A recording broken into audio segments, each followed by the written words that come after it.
Yeah, so over at the grinder station, we need to go over a couple things on how to get the CNC created signs to be nice and smooth, so that way we can bend them. We can't do this with the grinder disc because it'll take that really thin metal and it'll warp it. Just the heat of it distorts the metal. So we need to be able to grind the thing. It has to be clamped down flat. We can't necessarily get a sheet of metal uh, to be flat using a bench grinder. So we have to come over here. We have to use the sanding disc, okay?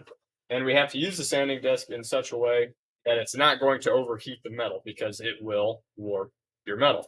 And we do want this design to be completely flat because we cannot put it into the metal brake, which bends the metal, um, because it will distort it. It's set for a certain thickness, and if we put in metal that's too thick, it's going to damage it, like already has been done because people haven't they haven't got all the burrs off the back of their design.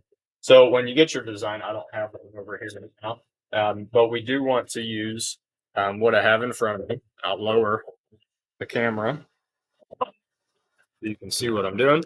I've taken a big plate of metal, so this is just some random aluminum that I have available. I can't get my really thin flat metal to sit nice and even just straight down on the edge of this. You guys can see from that angle, I hope, that this is sitting crooked and then there's a big gap in here just because the top is different from the edge of it.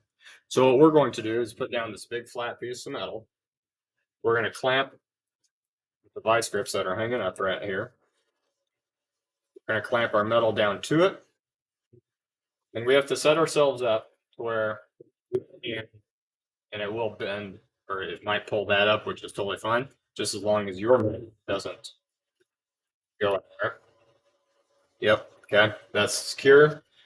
And plug that in. Now for getting this done to where we don't destroy the sandpaper disc with all the sharp edges that are on your design, and so we don't overheat the metal and distort it and make it, it'll literally like cup the entire thing.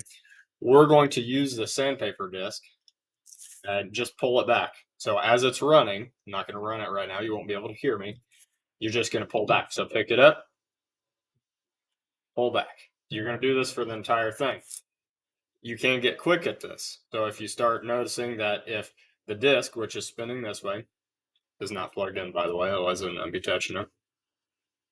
If it's spinning this way and I hit the edge of the metal like this to where it throws the dross that's accumulated on the back, it throws it that way away from it, it comes off really quick. Where if I hit it the other direction, it's going to actually have to grind it all off instead of just kind of ripping it off and flinging it. So you do get better as you do this, the more you practice it with what direction to hit it, but you need to drag. This will save the life of the sandpaper disc instead of you pushing it forward and it getting caught on the edge of a corner of your design or something, and it just tears off, cuts off all the paper on the bottom. But it also keeps the heat from building up. You have to have the back of this completely flat before you go to the metal brake. Please have me check it before you go to the metal brake. It is important that we get it completely flat before you do that part.